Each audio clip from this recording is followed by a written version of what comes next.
ദൈവവിശ്വാസത്തെക്കുറിച്ചിട്ട് ഈ ആൻസർ ഞാൻ പറയുന്നതിന് മുൻപ് ഏത് ദൈവം എന്നൊരു ചോദ്യം വരും അല്ലേ? ഈ ലോകത്ത് എത്ര ദൈവങ്ങളാണ് നോക്കൂ.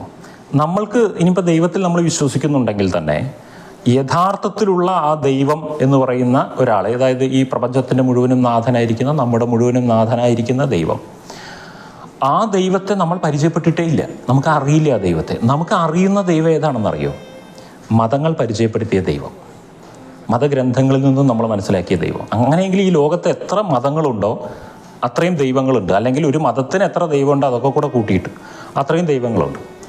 അപ്പോൾ ഒരു വ്യക്തി അദ്ദേഹത്തിൻ്റെ മതത്തിലെ ദൈവത്തിൽ വിശ്വസിക്കുന്നുവെങ്കിൽ അദ്ദേഹം ഈ ലോകത്തിലുള്ള ഇതര മതങ്ങളിലെ എല്ലാ ദൈവങ്ങളെയും അവിശ്വസിക്കുന്നുണ്ട്. ആ മതദൈവങ്ങൾ പറഞ്ഞതൊന്നും അനുസരിക്കുന്നില്ല അല്ലേ? ഓരോ മതങ്ങളിലും വ്യത്യസ്തമല്ലേ? ഇപ്പോൾ ഇസ്ലാം മതത്തിൽ പശുവിനെക്കുറിച്ച് എന്ത് പറയുന്നു അതല്ല ഹിന്ദു മതത്തിൽ പശുവിനെക്കുറിച്ച് പറയുന്നത്. ഹിന്ദു കാണിക്കുന്ന മനോഭാവവും ഇസ്ലാം കാണിക്കുന്ന മനോഭാവവും ഡിഫറൻറ്റാണ്. അതിൻ്റെയൊക്കെ കോലാഹലങ്ങൾ നമ്മൾ കാണുന്നില്ലേ? ഇതുപോലെ ഞാൻ ഒരു ഉദാഹരണം പറഞ്ഞത് പശു വിവാദം ഉണ്ടാക്കാൻ വേണ്ടി പറഞ്ഞതൊന്നുമല്ല. ഇതുപോലെ പല കാര്യങ്ങളിലും മതങ്ങൾ പറയുന്ന പലതും ഘടകവിരുദ്ധമാണ്. അപ്പം ഏത് മതം പറയുന്ന ദൈവമാണ്, പിന്നെ ഏത് മതത്തിൻ്റെ ദൈവവചനമാണ് ശരി എന്നുള്ളത് എന്നും തർക്കമുണ്ടാകുന്നൊരു വിഷയമാണ്. അപ്പം യഥാർത്ഥ ദൈവം വന്നിട്ട് പറഞ്ഞാലേ ഇപ്പോൾ ഇത് മനസ്സിലാവുള്ളൂ ഏതാ ഞാൻ ഫോളോ ചെയ്യേണ്ടതെന്നുള്ളത്. അതിപ്പോൾ ഏതാന്ന് നമുക്കറിയില്ല. എല്ലാവരും പറയുന്നത് ഞങ്ങളതാണ് യഥാർത്ഥ ദൈവം എന്നുള്ളതാണ്. അപ്പം നമുക്ക് മതങ്ങൾ പഠിപ്പിച്ചു തന്ന, അല്ലെങ്കിൽ നമ്മുടെ അച്ഛനും അമ്മയും മറ്റും ചൂണ്ടിക്കാണിച്ചു തന്ന ദൈവത്തെ മാത്രമേ പരിചയമുള്ളൂ.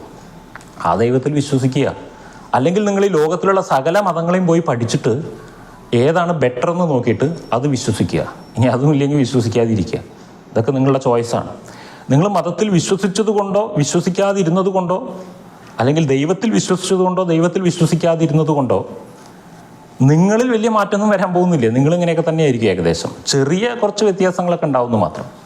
ഒരു വ്യക്തിയുടെ സ്വഭാവം നല്ലതാണോ മോശമാണോ എന്നുള്ളതൊന്നും അദ്ദേഹത്തിൻ്റെ ദൈവവിശ്വാസത്തെ ഡിപ്പെൻഡ് ചെയ്തിട്ടൊന്നുമല്ല ഇരിക്കുന്നത്. ഇപ്പോൾ ഹിന്ദു പുരാണങ്ങൾ നോക്കിയാൽ രാവണൻ വലിയ ദൈവവിശ്വാസിയായിരുന്നു, പക്ഷെ കയ്യിലിരിപ്പ് എങ്ങനെ ഉണ്ടായിരുന്നു? ദൈവവിശ്വാസമുള്ള ആളുകളൊക്കെ നന്മ നിറഞ്ഞവരാണെന്നും അർത്ഥമില്ല, ദൈവവിശ്വാസം ഇല്ലാത്തവരൊക്കെ ദുഷ്ടന്മാരാണെന്നും അർത്ഥമില്ല. അതൊക്കെ പേഴ്സണൽ ചോയ്സാണ്. വ്യക്തിയുടെ സ്വഭാവ സവിശേഷതകളൊക്കെ കുറച്ചൊക്കെ എഫക്റ്റ് ചെയ്യുന്നുണ്ടായിരിക്കും കേട്ടോ. ദൈവവിശ്വാസവും ദൈവഭയവും ഒക്കെ ഉള്ള വ്യക്തി കുറേ തെറ്റുകൾ ചെയ്യാതെയൊക്കെ ജീവിക്കുന്നുണ്ടായിരിക്കും. അതൊക്കെ ശരിയാണ്. ഞാൻ ദൈവത്തെ പ്രകൃതിയിലാണ് കാണുന്നത്.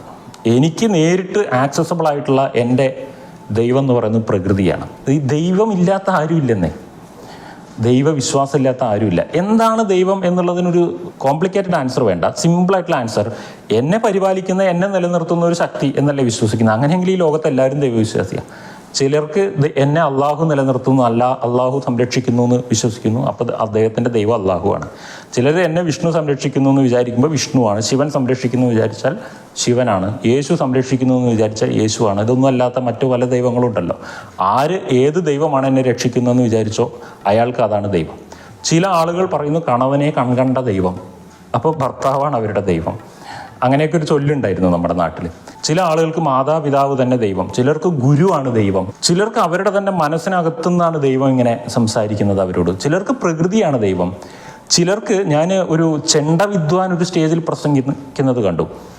അദ്ദേഹത്തിന് ചെണ്ടയാണ് ദൈവം എന്നാണ് അദ്ദേഹം പറഞ്ഞത്. അതിന് അദ്ദേഹം കാരണം പറഞ്ഞു, ഇതാണ് എന്നെ നിലനിർത്തി കൊണ്ടുപോകുന്ന സാധനം എന്നുള്ളത്. ചിലർക്ക് അമ്പലത്തിലാണ് ദൈവം, ചിലർക്ക് ചില ഗുഹകളിലാണ് ദൈവം, ചിലർക്ക് ചില ആശ്രമങ്ങളിലാണ് ദൈവം, ചിലർക്ക് പണമാണ് ദൈവം. അവരെ പണമാണ് നിലനിർത്തുന്നത്, അപ്പോൾ അവർക്ക് പണമാണ് ദൈവം. ചിലർക്ക് അവരുടെ തൊഴിലാണ് ദൈവം. ദൈവമില്ലാത്ത ആരുമില്ല. അവരെ നിലനിർത്തുന്നത് എന്തോ അതിനെ അവർ ദൈവം പോലെ കാണുന്നു. അതായത് ഒരു ദൈവവിശ്വാസി അവരുടെ ദൈവത്തെ എങ്ങനെ കാണുന്നോ അതുപോലെ ഒരു പണത്തെ ദൈവം എന്ന് വിശ്വസിക്കുന്ന ആൾ പണത്തിൽ കാണുന്നുണ്ട്. അവനെ നിലനിർത്തുന്നതിനെ അവൻ ദൈവം എന്ന് കാണുന്നു. പിന്നെ എനിക്ക് മനസ്സിലായിട്ടുള്ളൊരു കാര്യം, ദൈവം എന്നൊന്നും ഉണ്ടോ ഇല്ലയോ എന്നുള്ളതിനുപരി ഒരു ചോദ്യമുണ്ട്. ദൈവം ഉണ്ടെങ്കിൽ എന്താ, ഇല്ലെങ്കിൽ എന്താ എന്നുള്ള ചോദ്യം. ഇതെന്തിനാ ഞാൻ ഈ ചോദ്യം ചോദിക്കുന്നതെന്നോ, ദൈവം നമ്മുടെ ആരുടെയും കൂടെ നിൽക്കാൻ ബാധ്യതയൊന്നും ഏറ്റെടുത്തിട്ടില്ല. എൻ്റെ കൂടെ, എൻ്റെ ആഗ്രഹങ്ങളുടെ കൂടെ നിൽക്കുന്ന ആളൊന്നുമല്ല ദൈവം. ഞാൻ എന്തെങ്കിലും പ്രാർത്ഥിച്ചാൽ അത് നടത്തി തരേണ്ട ആളോ എൻ്റെ അഭ്യർത്ഥനകൾ മാനിക്കുന്ന ഒരാളോ ആയിട്ട് ദൈവം നിന്നാൽ ദൈവം വളരെയധികം അനീതി കാണിക്കേണ്ടി വരും. കാരണം ഇപ്പം ഞാൻ രോഗം വരരുത് എന്ന് പ്രാർത്ഥിക്കുകയാണെന്നുണ്ടെങ്കിൽ ദൈവം ആ ഹോസ്പിറ്റലുകാരോട് അനീതി കാണിക്കേണ്ടി വരും. അവർ ദൈവത്തോട് പ്രാർത്ഥിച്ചിട്ടാണ് ഹോസ്പിറ്റലൊക്കെ തുടങ്ങിയിരിക്കുന്നത്. ഹോസ്പിറ്റലിൽ തന്നെ, ഞാൻ പോകുന്ന ഹോസ്പിറ്റലിൽ ഫ്രണ്ടിൽ തന്നെ വലിയ ദൈവത്തിൻ്റെ രൂപമൊക്കെ ഉണ്ടാക്കി വെച്ചിട്ട് എന്നും രാവിലെ അവിടെ വിളക്ക് എത്തിക്കലും പ്രാർത്ഥനയൊക്കെ ഉണ്ട്. അവർ ദൈവത്തെ പ്രാർത്ഥിക്കുന്നുണ്ട്. അവർക്ക് ക്ലയൻറ്റ് വരണമെന്ന് അവർ ആഗ്രഹിക്കുന്നുണ്ടാവും. അപ്പം ഞാൻ രോഗമുണ്ടാകാതിരിക്കാൻ വേണ്ടിയിട്ട് ദൈവത്തോട് പ്രാർത്ഥിച്ചു കഴിഞ്ഞാൽ ദൈവം അതങ്ങനെ നടത്തി തന്ന ആ ഹോസ്പിറ്റലുകാരോട് ദൈവം അനീതി കാണിക്കും. മരിക്കരുതെന്ന് പ്രാർത്ഥിച്ചാൽ, അല്ല ഇപ്പം മരിക്കരുത് കുറച്ച് കഴിഞ്ഞിട്ട് മരിക്കണം എന്ന് പ്രാർത്ഥിച്ചാൽ എന്നെ കാത്തിരിക്കുന്ന ശവപ്പെട്ടി കച്ചവടക്കാരുണ്ട്, എന്നെ ദഹിപ്പിക്കുവാൻ വേണ്ടിയിട്ട് വെയിറ്റ് ചെയ്യുന്ന മാവുമാരുണ്ട്. ഇതിൻ്റെയൊക്കെ ഡ്യൂട്ടീസിൽ ദൈവം ഇൻറ്ററപ്റ്റ് ചെയ്യേണ്ടി വരും. അല്ലെങ്കിൽ എന്നെ കുഴി കൊണ്ടുവയ്ക്കുകയാണെങ്കിൽ എന്നെ തിന്നാൻ വേണ്ടിയിട്ടുള്ള പുഴുക്കളുണ്ട്, ആ പുഴുക്കളോട് അനീതി കാണിക്കേണ്ടി വരും. ഈ ലോകം ഒന്ന് ചീഞ്ഞ് മറ്റൊന്നിന് വളമാവുക എന്നുള്ള രീതിയിലാണ് പ്രവർത്തിച്ചുകൊണ്ടിരിക്കുന്നത്. പ്രപഞ്ചത്തിൻ്റെ സംവിധാനം എങ്ങനെയാണ് നമ്മൾ മനസ്സിലാക്കണം. ഒന്നിന് സംഭവിക്കുന്ന നെഗറ്റീവാണ് മറ്റൊന്നിന് പോസിറ്റീവായി ഭവിക്കുന്നത്. ഒന്നിന് സംഭവിക്കുന്ന നെഗറ്റീവാണ് മറ്റൊന്നിന് പോസിറ്റീവായി ഭവിക്കുന്നത്. ഇപ്പം നിങ്ങളിവിടെ ഇങ്ങനെ ഇരിക്കാൻ കാരണം നിങ്ങളുടെ മാനസിക പ്രയാസങ്ങളാണ്. നിങ്ങളുടെ ഈ മാനസിക പ്രയാസങ്ങൾ കാരണമാണ് ഞാനിവിടെ ഇങ്ങനെ ഇരിക്കുന്നത്. ഇവിടെ ആർക്കും മാനസിക പ്രയാസം ഇല്ലെങ്കിൽ ഞാൻ ഇരുന്ന് പ്രസംഗിക്കേണ്ട വല്ല ആവശ്യമുണ്ടോ? അപ്പോൾ ഈ ലോകത്ത് എല്ലാം പ്രവർത്തിക്കുന്നത് ഒരു ബിസിനസ് ആയിട്ടാണ്. അതായത് ഒന്ന് മറ്റൊന്നിന് വളമാകുന്നുണ്ട്.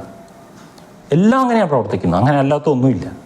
അപ്പോൾ അതിൽ കയറി ഇൻട്രപ്റ്റ് ചെയ്ത് കഴിഞ്ഞാൽ ഈ സിസ്റ്റം മുഴുവൻ തെറ്റും, ലോകത്തിൻ്റെ സിസ്റ്റം മുഴുവൻ തെറ്റും. അതുകൊണ്ട് നമ്മൾ ദൈവത്തെ പ്രീതിപ്പെടുത്തിയിട്ടില്ലെങ്കിൽ ദൈവം പറയുന്നതൊക്കെ അനുസരിച്ചിട്ട് പിന്നെ കുറച്ച് കാര്യം അങ്ങോട്ട് പറഞ്ഞാൽ ദൈവം അതനുസരിക്കും, ദൈവം അത് ശരിയാക്കി തരുന്നൊന്നും വിചാരിക്കേണ്ട. ദൈവം ഉണ്ടെങ്കിൽ ദൈവം ന്യൂട്രലാണ്, നമുക്ക് വേണ്ടി ഒന്നും ചെയ്യാനൊന്നും പോകുന്നില്ല. അങ്ങനെ വിശ്വസിക്കുന്നതാണ് നല്ലത്. എനിക്ക് ഏറ്റവും സംതൃപ്തി തരുന്നത് പ്രത്യക്ഷമായിരിക്കുന്ന പ്രകൃതിയിൽ നിന്നാണ്.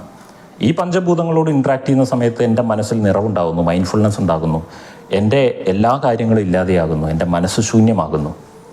അപ്പോൾ എനിക്ക് അതിലും വലിയൊരു ദൈവം, ഡയറക്റ്റ് ആക്സസബിൾ ആയിട്ടുള്ള ദൈവം ഉള്ളതായിട്ട് തോന്നിയിട്ടില്ല. ഉണ്ടോ എന്ന് എനിക്കറിയില്ല, അതുകൊണ്ട് ഞാൻ അറിയില്ല എന്ന് പറയാനേ നിൽക്കുള്ളൂ. ഉണ്ടോ ഇല്ലയോ എന്ന് പറയാൻ നിൽക്കില്ല, അറിയില്ല എന്നാണ് പറയുക. അറിയുന്നത് മുഴുവൻ പലരും പഠിപ്പിച്ചു തന്ന ദൈവമാണ്, നേരിട്ട് നമുക്ക് മനസ്സിലാക്കിയിട്ടില്ല എവിടെ നിന്നും. ഇതൊക്കെ എന്തിനാന്ന് ചോദിച്ചപ്പോൾ ഒരു വീട്ടിൽ എല്ലാവരുടെയും പ്രശ്നങ്ങൾ അച്ഛനോടാ പോയി പറയാമെന്ന് വിചാരിച്ചു. ഈ അച്ഛനും പ്രശ്നങ്ങളുണ്ടാവും, അച്ഛന് ഈ പ്രശ്നം ആരോടാ പറയുക? അപ്പോൾ അച്ഛന് പ്രശ്നം പറയാൻ ആരെങ്കിലും വേണ്ടേ? അപ്പോൾ അവിടെ ഒരു ദൈവം ഉള്ളത് നല്ലതല്ലേ? വീട്ടിലൊരു പൂജാമുറിയും ദൈവമൊക്കെ ഉണ്ടെങ്കിൽ നല്ലതല്ലേ? പണ്ട് ഈ രാജാവിനോടാണ് എല്ലാവരും പരാതി പറയുക. രാജാവാണ് എല്ലാവരെയും പ്രശ്നങ്ങൾക്ക് പരിഹാരം കാണുന്ന ആൾ. അപ്പോൾ ഈ രാജാവിന് പ്രശ്നങ്ങളുണ്ടാവുമല്ലോ, അദ്ദേഹത്തിനൊരു ഫാമിലിയൊക്കെ ഇല്ലേ? അപ്പോൾ അദ്ദേഹത്തിന് കൊട്ടാരത്തിലെ അദ്ദേഹത്തിൻ്റെ കുലദൈവം ഉണ്ടാകും. ഇപ്പോൾ നമ്മൾ പത്മനാഭദാസ മാർത്താണ്ഡവർമ്മ രാജാവ് എന്നാണ് പറയുക. എല്ലാ രാജാക്കന്മാർക്കും ഒരു ദേവനുണ്ടാകും, ആ ദേവന് വേണ്ടി രാജ്യം ഭരിക്കുന്നവരാണ്. അപ്പോൾ ദൈവം എന്ന് പറഞ്ഞാൽ സമർപ്പണമാണ്. അങ്ങനെ നമുക്ക് സമർപ്പണം ചെയ്യാൻ എന്തെങ്കിലും വേണം. അതാണ് മനുഷ്യർക്കൊക്കെ വേണ്ടിയിട്ട് സമർപ്പണം ചെയ്ത് കഴിഞ്ഞാൽ അവർ ജീവിതം നശിപ്പിച്ച് കൈ തരും. അതുകൊണ്ട് നമ്മൾക്ക് സമർപ്പണം ചെയ്യാൻ നമ്മളെക്കാളും വലിയ ഒരു ശക്തിയുടെ ആവശ്യം നമുക്ക് എപ്പോഴും ഉള്ളതായിട്ട് തോന്നും. നമ്മുടെ മനസ്സ് സമർപ്പണം ചെയ്യാനാണ്, ഭാരങ്ങൾ സമർപ്പണം ചെയ്യാൻ. അപ്പോൾ നിങ്ങൾക്ക് ദൈവവിശ്വാസം ഉണ്ടെങ്കിൽ ഒരു കാര്യം ചെയ്യണം, സമർപ്പണം ചെയ്യണം. ഗുരുരമ്മയും പൂന്താനൊക്കെ ദൈവത്തെ ധ്യാനിച്ചതുപോലെ എന്താണോ അങ്ങയുടെ ഇംഗിതം അതുപോലെ നടക്കട്ടെ. എന്നെ എങ്ങനെ വേണമെങ്കിൽ ജീവിപ്പിച്ചോളൂ, എന്നെ കൊല്ലണമെങ്കിൽ കൊന്നോളൂ, ജീവിക്കാനാണ് വിചാരിക്കുന്നതെങ്കിൽ ജീവിപ്പിച്ചോളൂ, എനിക്ക് നന്മ ഉണ്ടാക്കണം എന്നാണോ അങ്ങയുടെ പ്ലാൻ ആയിക്കോളൂ, എനിക്ക് തിന്മ ഉണ്ടാക്കിയിട്ട് അങ്ങേക്ക് സന്തോഷം കിട്ടുമെങ്കിൽ ആയിക്കോളൂ, എന്താണെങ്കിലും വിട്ടുകൊടുക്കുക. ദൈവത്തിൽ വിശ്വസിക്കുന്നുണ്ടെങ്കിൽ സമർപ്പണം ചെയ്യുക എന്നുള്ളതാണ്. അപ്പോൾ സമർപ്പണം എന്നൊരു ഭാവം ഉണ്ടെങ്കിൽ പിന്നെ അവിടെ പ്രാർത്ഥനയില്ല. സകലതും അങ്ങോട്ട് സമർപ്പിച്ചു കഴിഞ്ഞു, ഡെഡിക്കേറ്റ് ചെയ്ത് കഴിഞ്ഞു, നമ്മൾ സറണ്ടർ ചെയ്ത് കഴിഞ്ഞു, പിന്നെ അവിടെ പ്രാർത്ഥനയില്ല. ആ രീതിയിൽ നമ്മൾ ദൈവത്തെ പ്രാർത്ഥിക്കുകയാണെന്നുണ്ടെങ്കിൽ നമ്മുടെ മനസ്സിന് കുറേ ഈഗോ കുറയും. പിന്നെ നമ്മുടെ കോംപ്ലിക്കേറ്റഡ് പ്രശ്നങ്ങൾക്കൊക്കെ ഒരു ഈസി ആയിട്ടുള്ള സൊല്യൂഷൻ നമുക്ക് കിട്ടും. അങ്ങനെ കുറേ ഗുണങ്ങളുണ്ട്. അതിനല്ലാതെ അങ്ങോട്ടും ഇങ്ങോട്ടും വാദിക്കാനും പ്രൂവ് ചെയ്യാനൊക്കെ വേണ്ടിയിട്ടാണെന്നുണ്ടെങ്കിൽ ദൈവം ഒരു ഫിലോസഫറുടെ ബുദ്ധിവ്യായാമത്തിന് മാത്രമേ ഉപകരിക്കുള്ളൂ, അല്ലാതെ ജീവിതത്തിന് യൂസ് ആവില്ല.